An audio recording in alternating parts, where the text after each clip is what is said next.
Hi, my name is Dave Randle, and I am the Southeast Region President with Main Street America Insurance out of Jacksonville, Florida. We are also a part of American Family Insurance out of Madison, Wisconsin. Just a little bit about our company. We're a super regional company. We operate in 31 states exclusively through the independent agency channel. We are a mutual company, which means we're owned by our policyholders, not a stock company. So we don't have to kind of live and operate under the demands of shareholders. My primary function is that of our sales leader for the Southeast states. We get involved with literally every function within our company, from underwriting to product management to claims. But ultimately, we're the quarterback of the relationship between Main Street America and the independent agent. And again, we get involved in claims issues. We get involved in underwriting decisions. In many cases, we even make underwriting decisions, as many of the people in our sales organization have full underwriting authority. So we kind of get involved in a little bit of everything. So I've been in the industry now about 18 years. I started my career pretty much directly out of college with Zurich Insurance Services in Jacksonville. Didn't have any designs or any intentions whatsoever of becoming a member of the insurance industry. But it just sort of happened through some family relationships. And, pretty quickly on, I learned that I kind of had the bug for reviewing contracts and really understanding what was there. And I think for me, a lot of the attraction to the industry was knowing that at the end of the day, you're helping somebody through a tough time. And, a lot of times, even now, I'll get kind of caught up in the numbers and the dollars and the cents, and sort of have to reground myself in the fact that ultimately we're helping people. And it's a very honorable industry to work for, and something we should all be proud of doing. So I spent about 6 years with Zurich Insurance Services. I did a number of different things, from licensing agents to being an inland marine underwriter, to sales and marketing, and later on sales leadership. And in 2008, I joined Main Street America as a surety bond underwriter. And I spent a couple of years doing surety bonds, and decided that I really wanted to get back to the property and casualty side of the house. And so I took over as a territory manager for the states of Florida and Georgia for a couple of years following that. Then I moved back into the leadership role with the company as director of distribution management, which was an incredibly fascinating job, because we're really starting to talk about distribution strategy and understand how and why, the ways that we get our product to market. And so that was a great role for really getting a more global view of distribution and sales, and exactly why we've chosen the path that we've taken as a company there. About 5 years ago, I stepped into a regional president role with the company, and I've been in that role ever since, and really seen a great opportunity to take all of that experience from underwriting, desk underwriting, to distribution, and take that and put it into play, and making sure that we create incredible experiences for our agents.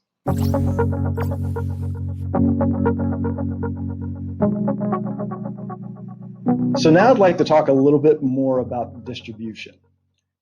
I think as a company, one of the most important decisions a company makes is how they're going to bring their product to market. It's a strategic decision. It's not a decision that's made by sales. It's not a decision that's made by underwriting. It's something that really sort of rolls up to the strategy of the organization. And I think a lot of it depends on the products you intend to sell as a company, and in which channel makes the most sense.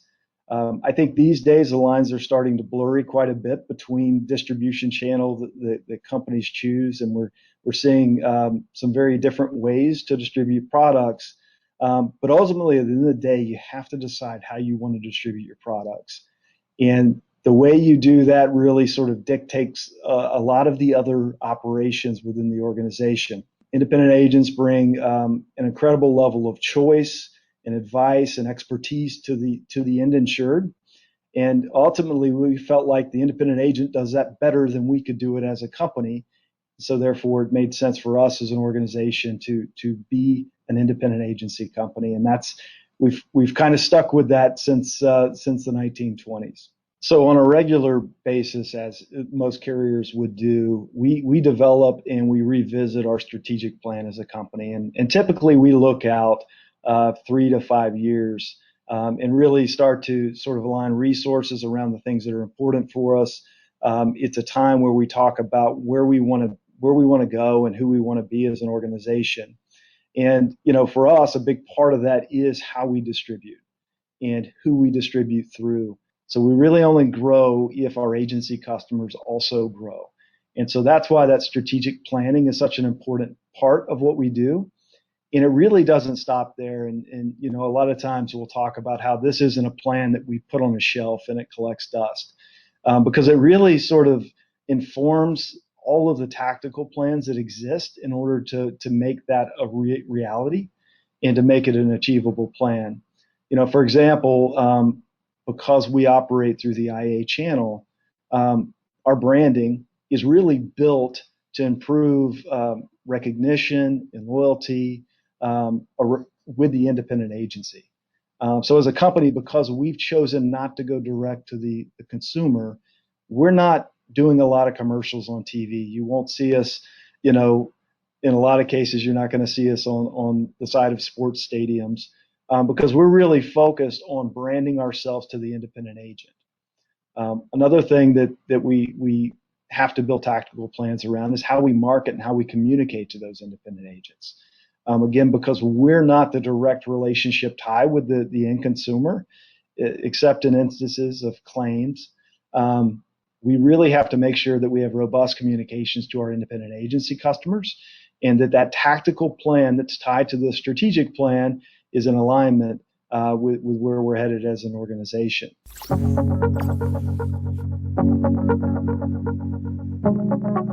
I'd like to talk for a minute about kind of a day in the life of somebody in our sales organization and somebody in our regional sales management team.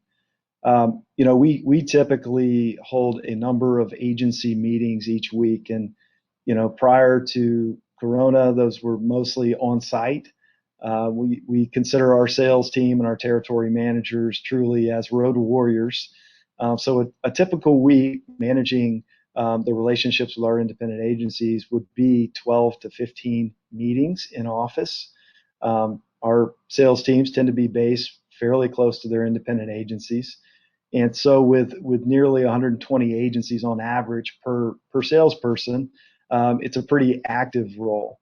As a regional manager, we tend to get tied in with a lot of those meetings and a lot of those key customer contacts. We also work very closely with compensation strategies with those independent agencies, and really ensuring that our goals and our plans for growth and our plans for profitability are being supportive and aligned with the incentives that we have for our independent agency customers. We're only successful if the independent agency is successful. We really don't try to steal market share from other companies. Our primary role is to help build and grow agencies.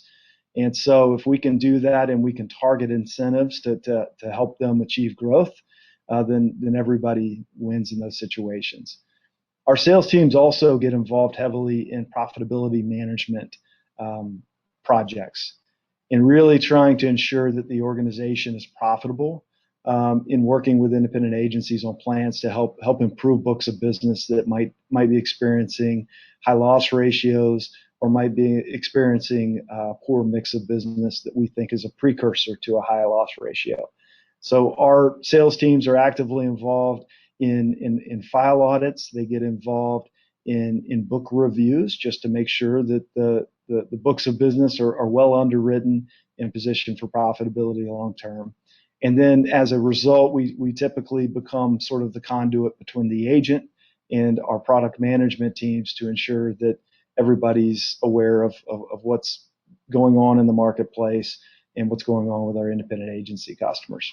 We often do claims reviews with our agency customers to ensure that we're getting high marks And so claims is, for a lot of us, that's kind of the point of pride, where we're delivering on the promise to indemnify or protect in some way or the other.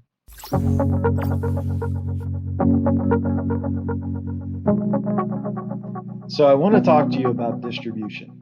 I'd like to hit on one of the more important areas of distribution management, and that's really on how we identify and recruit new independent agencies.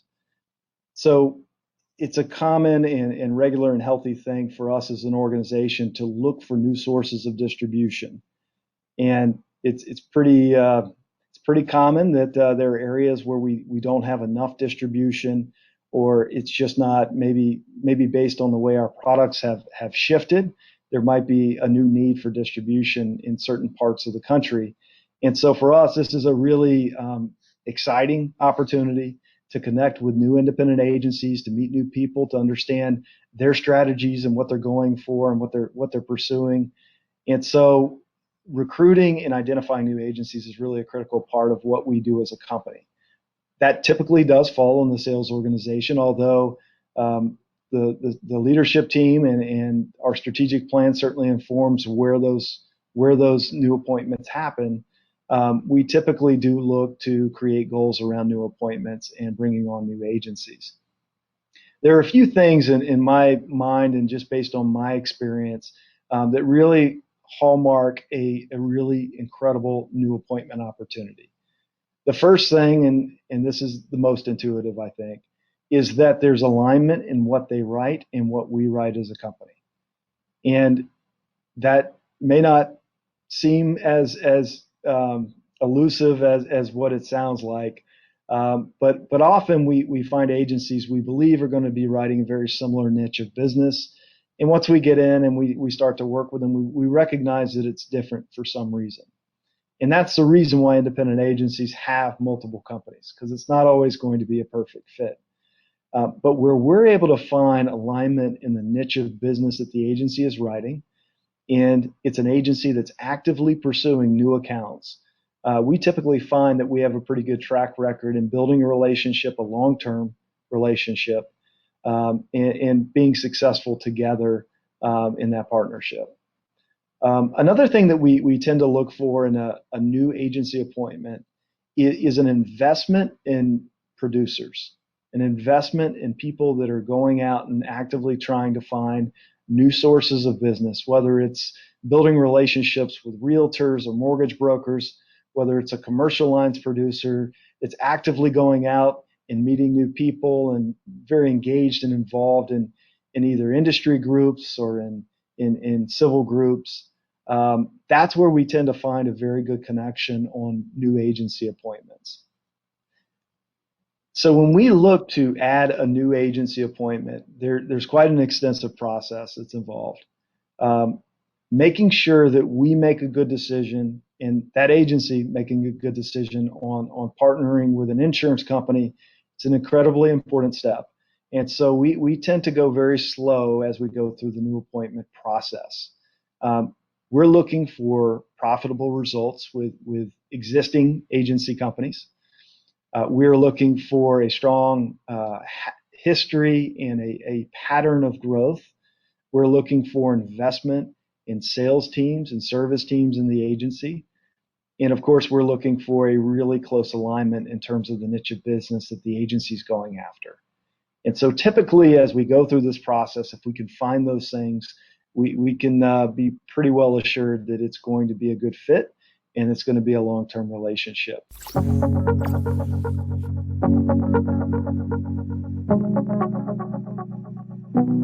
I'd like to talk about some of the challenges that we tend to face as we manage relationships with our agents.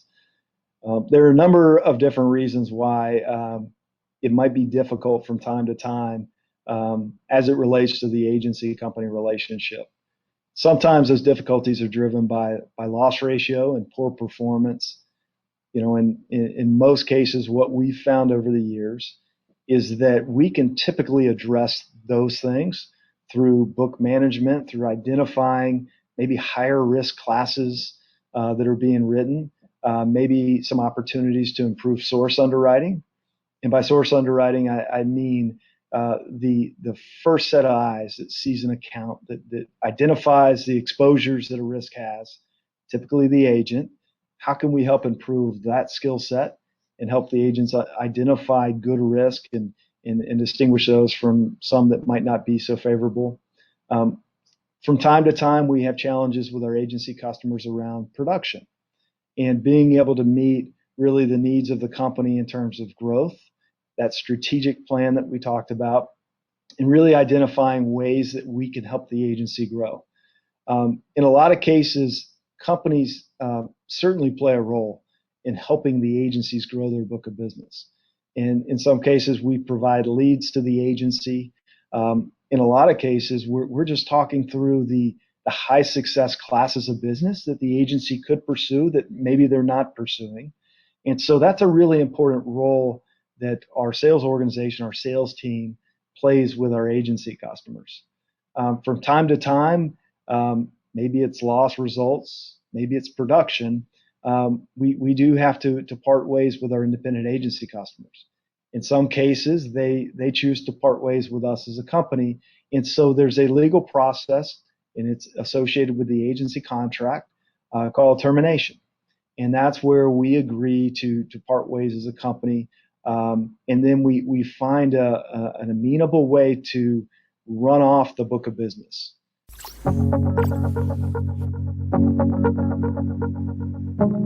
So in the time that I've been in this industry, I think the thing that's probably changed the most in terms of sales and sales management has really been the use of technology and how we manage those relationships and the tools that we employ to manage those relationships on a daily basis.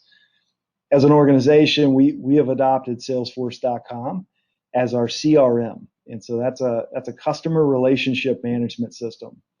And Salesforce really informs us around the size of territory, the production in each territory, which agents are gaining, which agents are leaking. And it really helps us understand exactly what's happening within our book of business. This is an area where we are going to continue making some huge investments. We don't have a choice. We have to make some huge investments, both in the technology and into the business insights, the analytics that we're driving into that technology so that we can understand exactly what's going on in our agency's office. And if we're really good at it, so we can predict what's going to happen next in our agents' offices. So we use Salesforce.com on a daily basis. We log sales calls. We create follow-up tasks within sales calls. What we really want to do with this software, with the system, is we want to create a living portrait of what our customer looks like, when we last interacted with them, what kind of emails are they getting from us, and how are they responding to those emails. We want a comprehensive 360-degree understanding of where that agency, where they sit with us as a company, and hopefully what we need to do next in order to continue that relationship and build on that relationship. You know, technology is also a kind of a big thing when it comes to transacting business as a company. And one of the evolutions I've seen in what it looks like to be a great company salesperson is somebody who is extremely savvy with technology. We probably spend 50% of our time today training our agency customers on the use of our rating platforms. That's become a really critical piece. And the rating platform is not a nice to have, it's table stakes. And you've got to have a great system. But if you have a great system, but you don't have the right people helping train on that system and helping build understanding, it's probably going to fall flat.